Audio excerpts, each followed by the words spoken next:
Welcome back, y'all, to Let's Talk About It. There has been some updates in the Debbie Collier case. We wanted to get together. I'm sorry, it's been a couple of days since our last post. I've been building some rabbit cages. Still have some sawdust on my hat for it. Tiffany has been helping me and doing a lot of research into some cases that we just like to talk about in the near future as well. Got a couple of them. Like you said, I think one of them had a great update yesterday.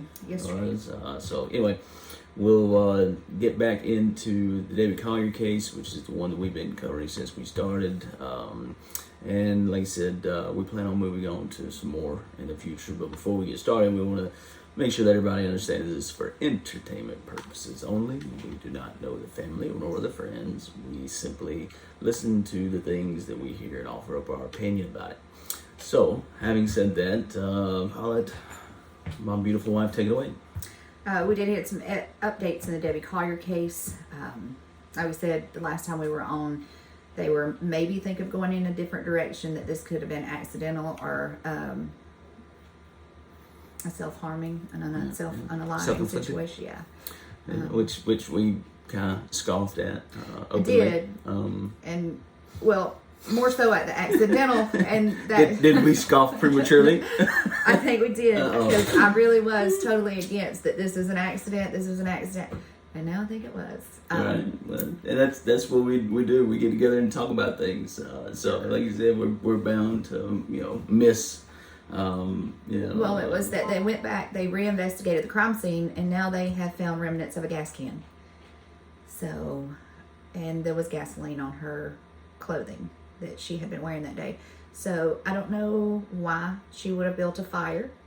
I don't know why she would be out there building a fire, but it seems like like a flash fire caught her clothing. You're a female, you don't really know a whole lot about. I've done it myself. I was out there building a fire. The whole gas can that you burned. We all remember that. But that makes more sense. That makes more sense now. She's trying to set a fire, and she didn't anticipate when she threw this gas on it, and then the gas, she gets a flashback off of it. Well, wait a minute, was there? I thought most of the fire was like on her body.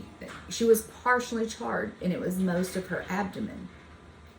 That's what I'm saying. But like, if she was trying to build a fire, there would have been some evidence on the ground, right? Like, because they would have tried to build a fire there. But if they find most of the charge just on her abdomen. There was a fire set, and in that fire, in the remnants of the fire, was this gas can that they finally found after going back. So they missed it the first time. That might have a lot to do with using the evidence that you have in front of you. So, and like I said, they might have been, holding that back to see if somebody come forward and said they knew what happened, and they didn't say anything about the gas can. They had to go back and found it. Well, I know what I'm saying. I'm not saying that they didn't find it originally, but what I'm saying is sometimes they'll withhold key pieces of evidence from the public to see if someone can pick out, comes forth and says they know something about it and has that specific key detail that proves some validity to their story. You know what I'm saying, is what I was getting at. But now that they've planted it by any means, Oh, no. Yeah. And her son, Jeffrey Bearden, made a Facebook post that has now since been deleted.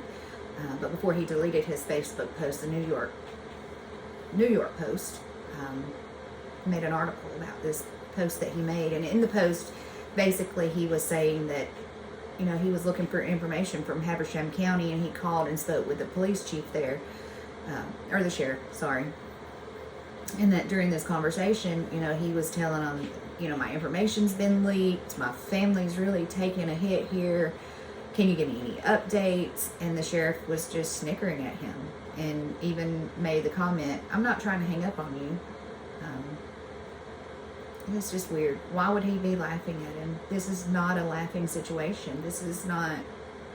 Well, yeah, people think that the whole doxing thing is funny or it's cute or Yeah, but like I said, I mean, you can literally get people on both sides hurt seriously if you give out their personal information. what I'm saying, but not only that, let's say, somebody shows up, to harass, this individual, and he ain't having none of it. You know what I'm saying? Like, it's, if you come to my home, you know what I'm saying, on my property. On my property, to dox me or whatever, you know what I'm saying, try to persuade me to see things your way, it's not going to go well. And so you are literally putting people on both sides at risk. So even if you believe strongly in, this person's, guilt or, whatever, you shouldn't play with that, because again, let the officers, do their thing instead of trying to, dox this individual. Because again, you could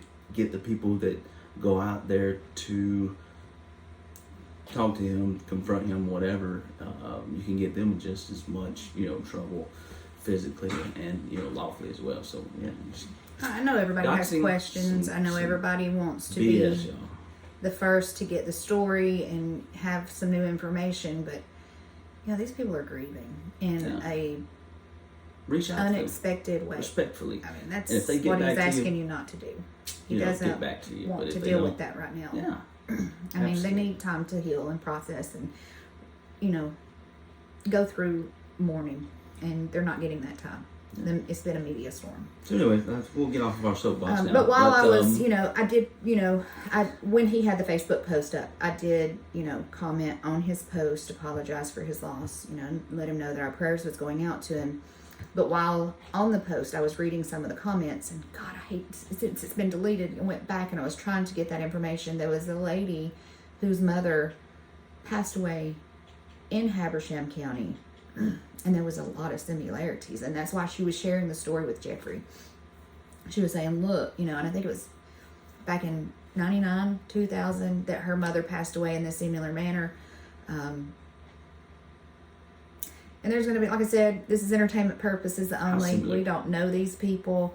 Her mother tragically came up and hit her demise through being burned. She was held captive. It was just some things that were similar. And she said that her mother had been an informant on a gang, the Ghostface gang in that area. And I did a little research on the Ghostface gang. It's truly a thing in Habersham County. Very violent. It is related to drugs. And she said that a kilo of meth was $2,300. The Venmo that is sent from Debbie's phone's $2,385. It was just a lot of things that she put there, and I wish I had gotten her name, because she even said when I was talking to her, there's a lot of people that was doubting her. She put up the police records that had been tampered with. There was one set, and then another set would say something different. So when I was reading all that, I commented to her and told her, I was very interested in that. But there was a lot of people that was saying, you have a very active imagination. There's no way that something like that could have happened. Well, when there is, and she had proof of it. If you've got proof of, actual real proof, it doesn't, but you have to look at the proof. You have to, weigh it and all that kind of good stuff, and make up your own mind, like you said. But if they have proof, how you gonna look at somebody and say that didn't happen? Right. I mean, that's kind of, what is gaslighting? Is that right? I finally got it. I've been guessing at what that is for a long time, and I guess I finally nailed it this time. But yeah, that's gaslighting. You know what I'm saying? To just dismiss this lady's claims if she has the proof. I mean, were you able to look up the? Is it public record? I really thought that post was going to be there longer. Right. Tragically, I didn't get her name.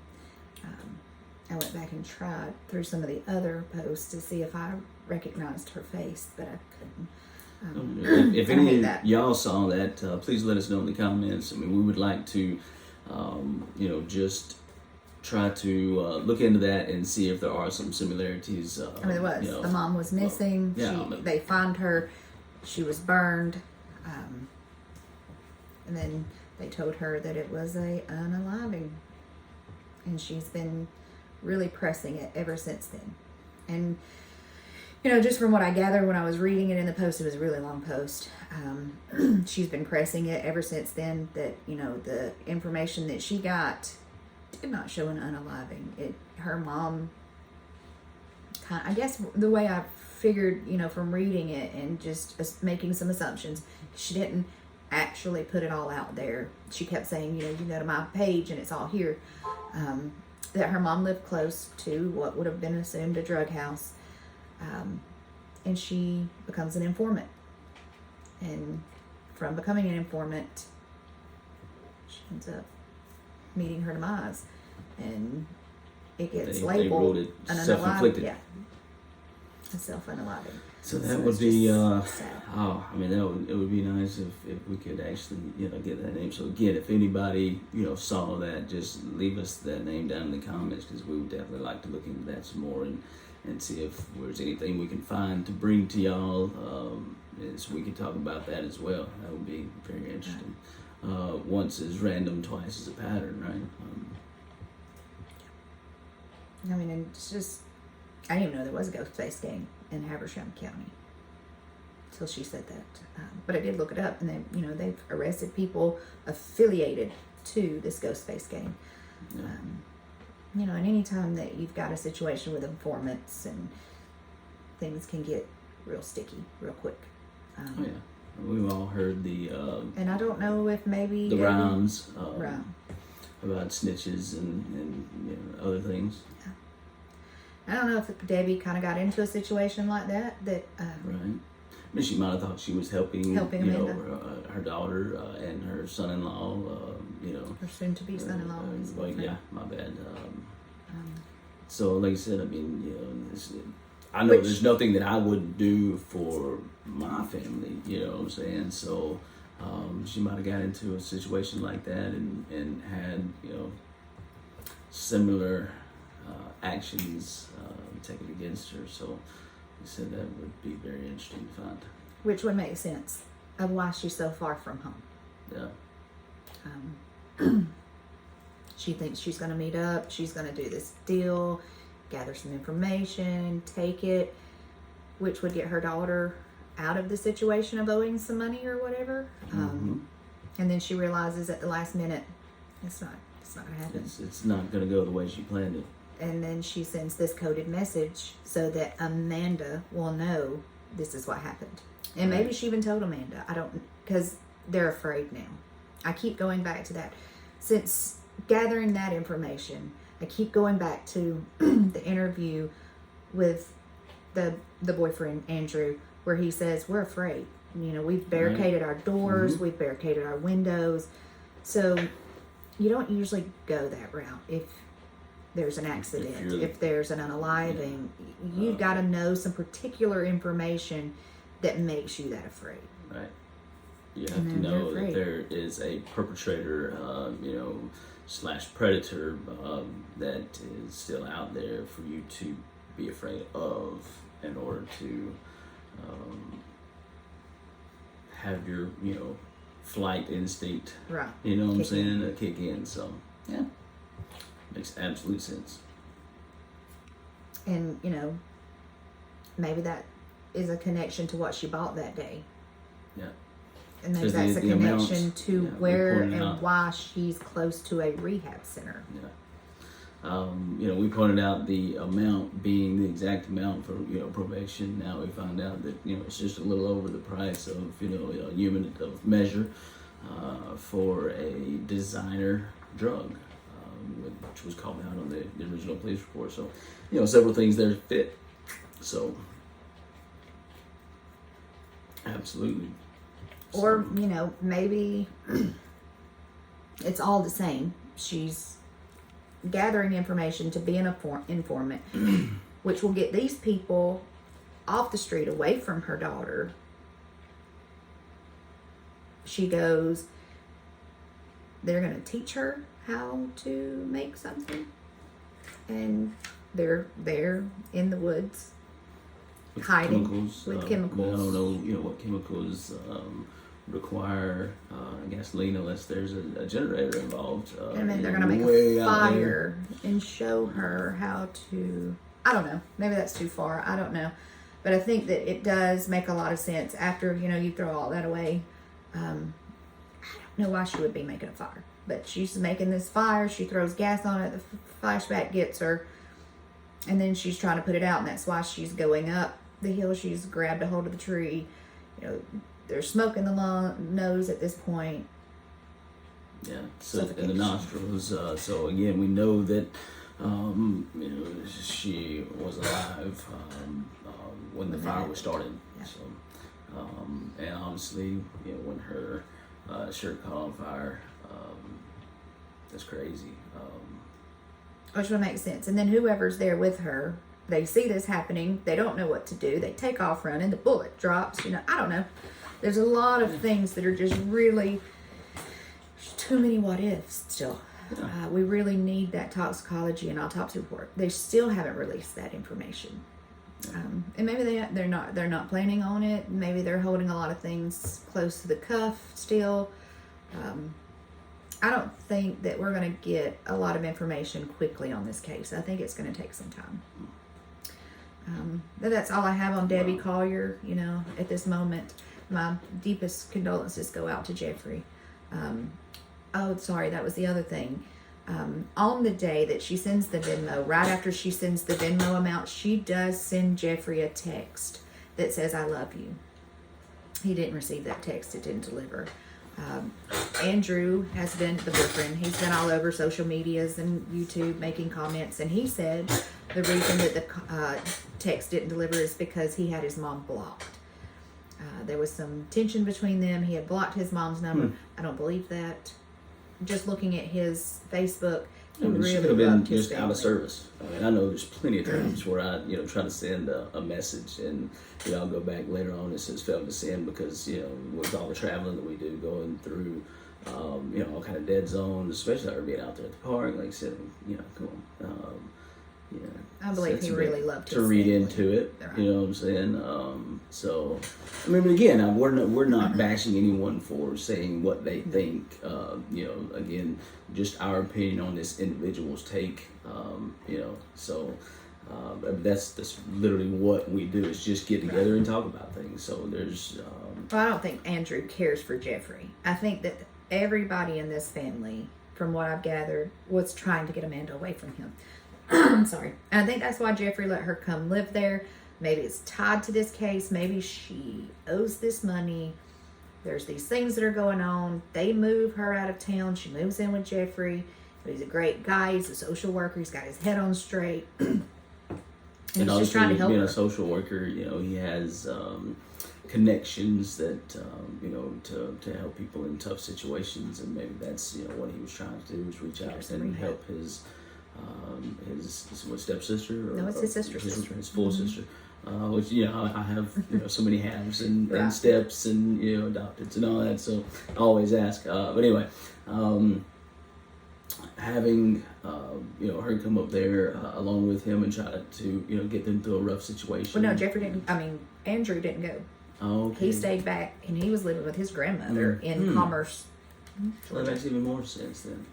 I really think they were trying to get her away from him. Put some separation. Not only from, the addiction standpoint, but from the domestic disturbances.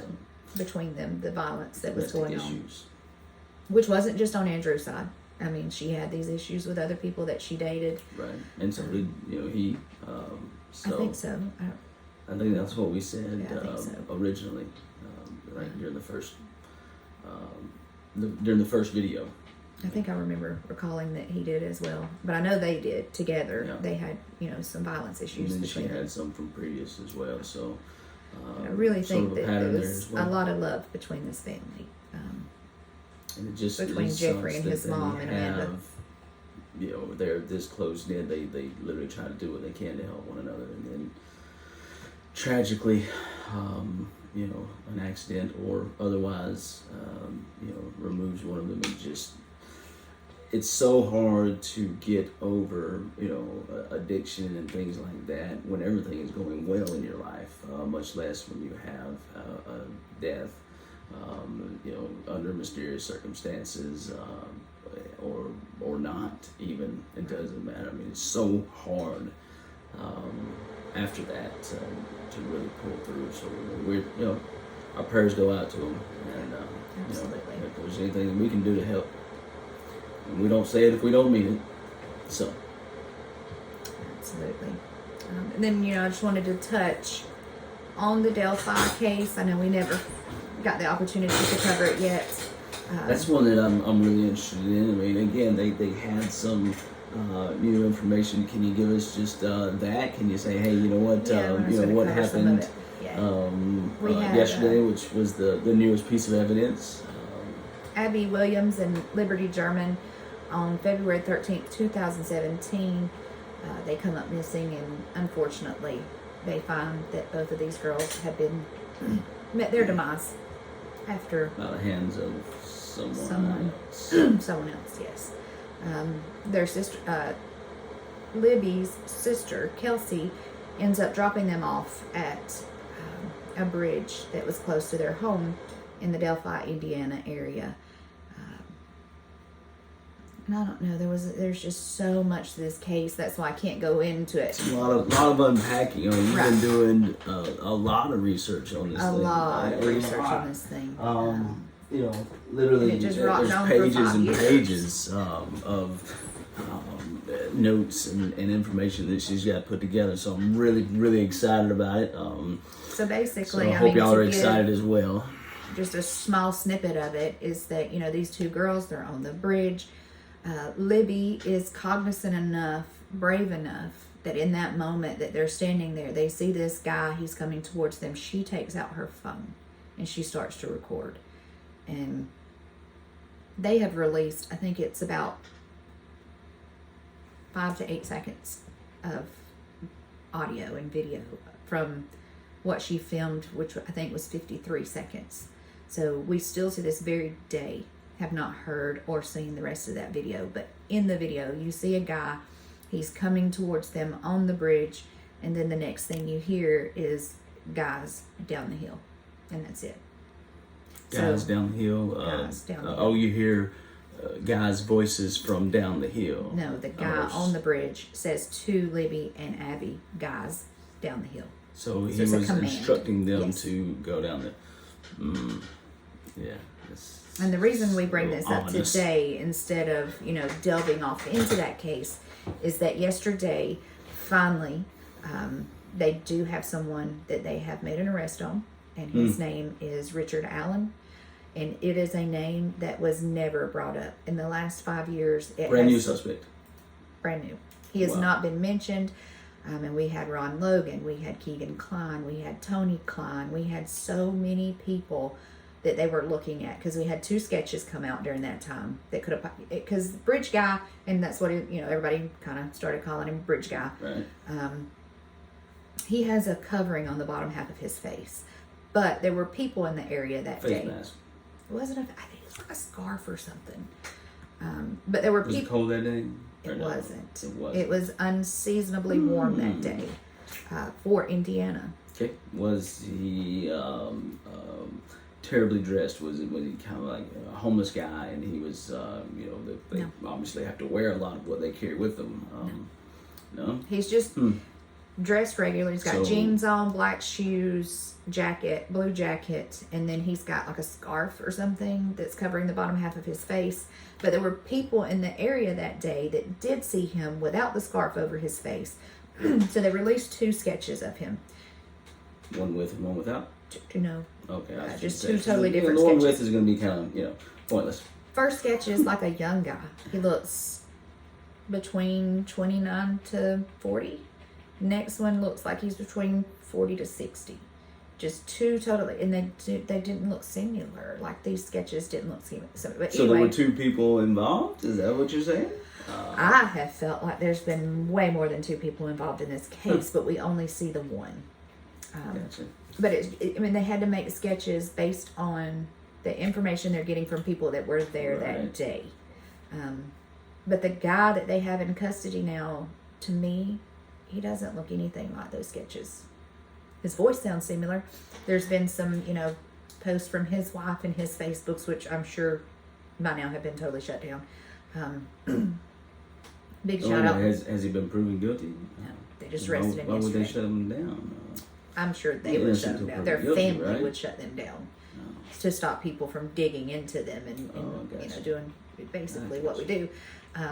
But thank God, big shout out to people like Squirrel Girl, especially Gray Hughes, people like that. They were quick to have, not only themselves, but other people that were helping to jump in. So now we do have some footage of them from their Facebooks, from his wife's Facebook,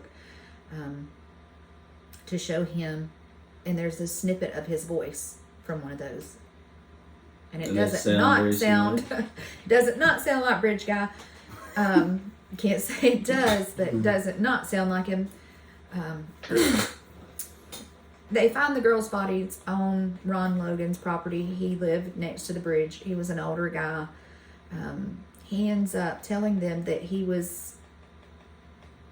had a friend come and get him and drive him to an aquarium store that day, which ends up later on to be proven to be not factual. But he says that he lies about his alibi because he wasn't supposed to be driving. And then, somebody else took him. He says somebody else drove him to an aquarium store. But the guy that drove him wasn't supposed to be driving. No, Ron Logan. But that doesn't make any sense, does it? Well, he says, I lied about my alibi because I'm not supposed to be driving. But so where he's he saying actually that was, the person drove him because he wasn't supposed to be driving. But why would that? But it turns out that wasn't truthful. Someone didn't drive him. He was not. He drove himself. Yeah. I got you. So he his was alibi was somebody else drove him. Yeah, and that the person truth lied was for he him. drove himself. Aha, gotcha. So it turns out that his alibi was not with him that day. But he says that he comes up with this alibi because he can't tell them that he actually drove himself there because he wasn't supposed to be driving. Get arrested. Yeah, and guys, let's just kind of get into this. If there's a murder investigation, and just come on, take your ticket. I mean, a lot of times, police officers, they're people too. A lot of times, if you tell them the truth, and it helps them move along on a murder case, and it's something as simple as driving without a license, they're not going to put you in jail for that, guys. Come on. Just think of the things that you put the family through. Not only that, if it's found out to be a lie, you've got a spotlight shining on you. You've already lied because what is it they call whenever you interfering with an investigation, or hampering an investigation, or impeding or obstructing.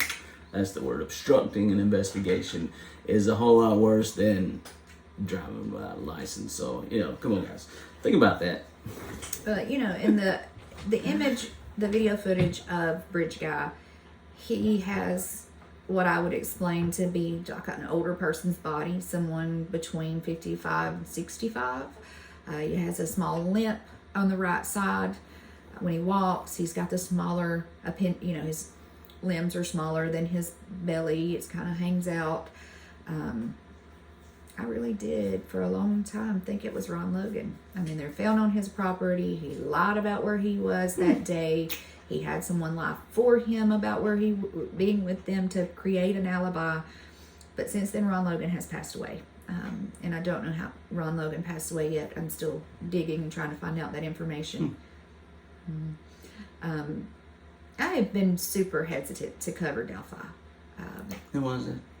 Keegan Kline was brought in to this case because it was found out that he was having communication with Libby, one of the girls, through online communication in a catfish situation. He was talking to her using a fake profile, saying that he was Anthony Schatz, a very attractive young man who turned out to be a police officer.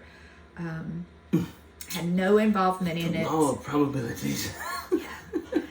And they find this out, and they bring Keegan in, and they find out that... Did he know that the guy's picture he was using was a police officer? No, he just found it. He just found it and said, I'm going to use this. I'm going to use this, yeah. Ouch. Yeah. But and when they, they dig into that, they find a lot of CP, just inappropriate pictures of children all over his media. And they find out that him and his father, Tony Klein, are sharing this account. There's a lot of... So they both know what's going on with this account. There's a lot of deep connections to that, and he is currently sitting in jail for that. Keegan is. He gets brought out of jail the other day. They start combing the lake that was nearby the bridge, and then they make this arrest. So... Yeah, would it be terrible if the people he's in jail with find out what he was in there for? Oh, they know. Oh, yeah? Yeah. He's still I mean, in this there? is a big case there. I mean, this is pretty much big a case everywhere. Since What if they've got him in PC? I don't know. Protective custody. I don't know, but I know it seems like he has some kind of connection to the arrest that they've made, because his trial just started. After the trial starts, they go comb this lake, and then they make an arrest with this guy. But like I said, there was. So we know what evidence that was found in the lake to point to this suspect. No, there will be a press release Monday at 10 a.m. that maybe they'll cover some of the information. I don't know. Maybe they're gonna, because they have really, in this case, held a lot close to the cuff. Yeah, a lot. Well, I mean, if it involves,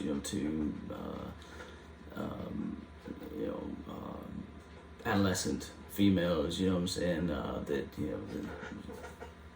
the phone records. I can see why they would hold some of that close to the cuff, Phone records, the rest of the footage, a lot of it. It's just the way they found them. I mean, I know that the sheriff in that area, he did say when they found the bodies, there seemed to be like a calling card in the way they were positioned that could be pointing towards serial killer. They held a lot. Have they since sort of debunked that, or No, the police said that. The police released that, but wouldn't. Oh yeah, what was it? Have they since? Because you said that was when the case first came out. Yeah. Okay. No, they were positioned in that way, and they felt like it was a calling card from somebody that. And they also said they felt like there was some things that was taken that they kept for souvenirs. But they're not releasing what any of that is. They kept all of this information, which is understandable. Because if they find those items, on the individual, and they didn't release it, to the public, then it's a lot more damning than if, because people are crazy. They'll start selling those things as remembrance tokens or something. Or you do have those people that, for whatever reason, has just baffles my mind. They'll say they did things they didn't do, right. And they don't have that information. Then they're just looking for their 15 minutes of fame for going to jail for a murder they didn't commit. Who does that? But, sort of a dead end career there. Oh wow. Yeah, but I'm so excited for the family. I do hope they have the right guy. I hope this brings closure, and this is the answers that everybody's been looking for. We finally find out what happened that day to these poor girls, and that their family and the community can finally rest. I can't imagine for 5 long years wondering, because the police have always said this is somebody that was local. They knew the area, and they probably knew this family. The sheriff, he said there was a press conference that he did, and he spoke directly to this person and said, you may even be in this room. I may have talked to you. So they've always felt like that person was in that town. So 5 years of your kids living in the same town with a person they think was local that did this. Yeah. And it was horrendous. I mean, we've been at this residence for 8 years? 5 years is a long time. It seems like forever since we moved here. You know what I'm saying? Like, that's crazy. To be afraid for your kids Yeah. in this community. So I do. I hope it's him. I hope he gets everything he deserves. Every bit of it. I hope they don't take it easy on him. Craziness is that he lived super close to Libby. No, Abby. And isn't that the way it always is? Yeah. Somebody you knew, a coach, a teacher, somebody close to your friend of families, the neighbor that lived within 5 miles of your home. So, and we haven't proven so that sad. he did have a connection to the girls. None of it has been released yet, but we do know he lived But super 10 o'clock close. on Monday, we should, at that point, pretty much know what the police know, right? Is that what they're saying? That they're Well, they're going gonna to give some information. Right. It's with how much they've held about this case. I don't really know what they'll. Well, I mean, if they've got him, dead, to the right, they're they going to have have to- to. It's not like they can hide it and then, spring it on him in court because, the motion of discovery is the first thing that the defense is going to file, you know what I'm saying? And they're going to have to hand over every bit of evidence, that they have or document Right. of the evidence over to, the prosecution is going to have to hand over everything to the defense.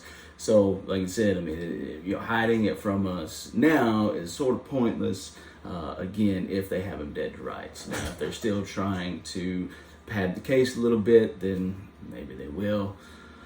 But, with just the nature of this case, I don't think that they would have made an arrest unless they knew that they Yeah. had or right, especially felt this heavily long. that they had the right person. Yeah, So I especially think that they'll 5 give a years good bit of into it. information.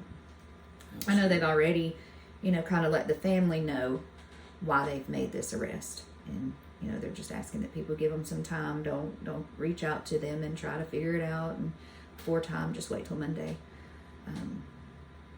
It's just a huge case. It's just a lot of connections. Yeah, I mean, it's tantalizing to see all the notes that you have here. But I'm going to hold out and literally hear about it while y'all hear about it. That's kind of what we like to do. And so I'm going to hold out for you guys. But, if you know of anybody who, is interested in the Delphi case or has looked into it before, let them know about us. And let them know to come in and give us a look, subscribe so they'll get that when it comes out on Monday. Again, let's put some things in the comments that y'all would like to talk about. Again, is what we want to do is just sort of talk with our YouTube community and things that are important to y'all. We'll share things obviously that are important to us, and let's talk about it. I know we need to wrap things up, but Oh no, just we've got plenty of time.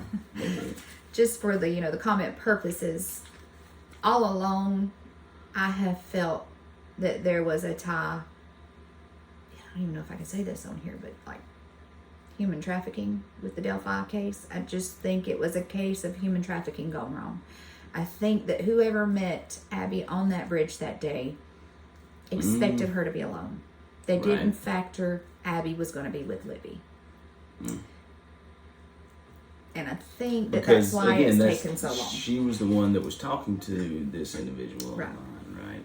Well, it Well, she ended up could have been being talking to other either people one of as them. well. Right. This is what I'm getting at. You know what I'm saying? I feel like this one runs deep. If she was talking to, the people that they call with the CP on the computers and all that, then chances are she was talking to somebody else as well, or could have been. I don't know what to say. It's, Oh, at least she But- was going in between talking to Tony and Keegan. right. So there's two, right there. Yeah. And I have always felt that way. I just wanted to throw that out there, to discuss that with the comments. What were you guys thinking? What do y'all think about the things that we've said here today? What do y'all what are y'all's takes on it? Do y'all have some information that we don't have? Again, we'd love to hear from you. We've got 40 subscribers now, I think so. last time I looked. So you guys talk to us. Again, you subscribe for some reason. So talk to us. Let us know what's on your mind. Let us know how you feel about it. Again, things that we you would like to see us talk about. But so is that all you want to reveal to us so far? I got a couple little things that I'd just like to share with everybody, just that's going on kind of in our world. Right, about those two cases. Mhm. Yes. There's the Kylie Rodney case. I'd like to cover that at some point. Yeah. A lot of things that I feel very deeply about that case. And So do you want to do a double feature on Monday, huh? How would our 40 people feel about that? A double feature, or Is there, too much to kind of put both in the same video, or is it something that we could have a doubleheader? Or? I don't know. Yeah. And then, of course, Quentin Let us know what you think. We'll make it happen either way. Like I said, even if we got to do, part 2 of doubleheader. Right. Again, throw us a challenge. Would really like to cover some of the Quentin Simon case. A lot of things. Wow. There's a very important local case to me that I've really been doing a lot of research into that I don't think anybody knows. It actually happened locally to where we live. It's somebody that worked with me in the past. I feel it just really needs attention. It really. Maybe we can get an individual to talk to us, to share Right. some of the information. Get on a call with us, or come visit us. Right. We can go there, whatever. You know what I'm saying? But there's some things definitely need to be brought to light, and the see murder if we can of get some momentum behind. The murder of Jonathan Smith. I mean, it did not get what it needed. There was no closure for this family, and I just really like to. I know we don't have a lot of subscribers, but with whoever's out there, if we just get that information out, if any of the other YouTubers that do true crime would pick it up and run with it, that would be fantastic.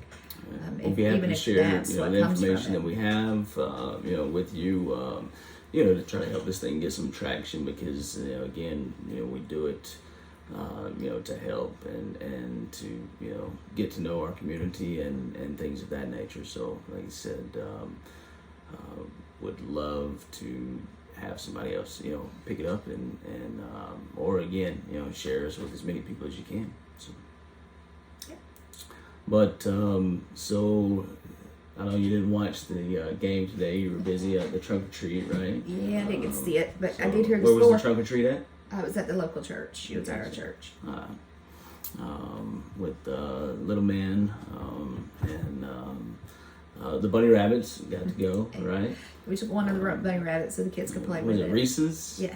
So we have started raising rabbits as well. That's again where I've been the past 3 days, is building a it's not a duplex, it's a quadplex, I guess, for bunny house, complete with a skylight. So living swanky. And we've also I've been working on the RV, but the Bulldogs won 42-20 today. They had a great first half. The third quarter, they came out, and Florida tried to make a game out of it, and scored like was it 17 unanswered points, and then Georgia kind of got over getting punched in their mouth and came back out and ended it at 42-20. So good game. I thoroughly enjoyed it. Watched a little bit of Tennessee and Kentucky. Tennessee went from a dumpster fire to just killing it this year. Nice. Didn't catch the end of it, but so far, I mean, look what they did to Alabama. That was which my favorite two teams are Georgia and anybody that's beaten Alabama. So. Which has been a short list these past few years. With Texas A&M being one, Georgia being the other, LSU, and then Tennessee.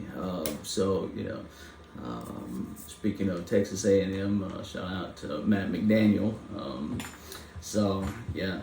We're hoping to see the Bulldogs pull out another championship year this year. They're still ranked number 1, so I think they got a pretty good chance. What do you think? Yeah, I do. I saw number 2 Ohio play today, and watching Tennessee and watching Ohio play, they're good, you know what I'm saying, but they're they're not beat Georgia good, so I think we are in great shape to have a repeat this year. So No, Nick's gonna come ready for that. huh? Nick will be ready. Oh yeah. Sure, that's who will be playing in the SEC championship, just like it was last year, SEC championship, and then they might not be in the Final Four right now. They're much lower. I think they're number 6. They just swapped places with Tennessee after that loss to the Vols, and Could end up playing Tennessee. yeah. Well, the thing of it is, we're playing Tennessee next week. Right. So if we beat them then, I'm sure that's we'll end up playing. I don't even know who in the West is undefeated right now, if anybody. Let's see. Do you know? Have any idea? Let's see. Who in the SEC West is still undefeated?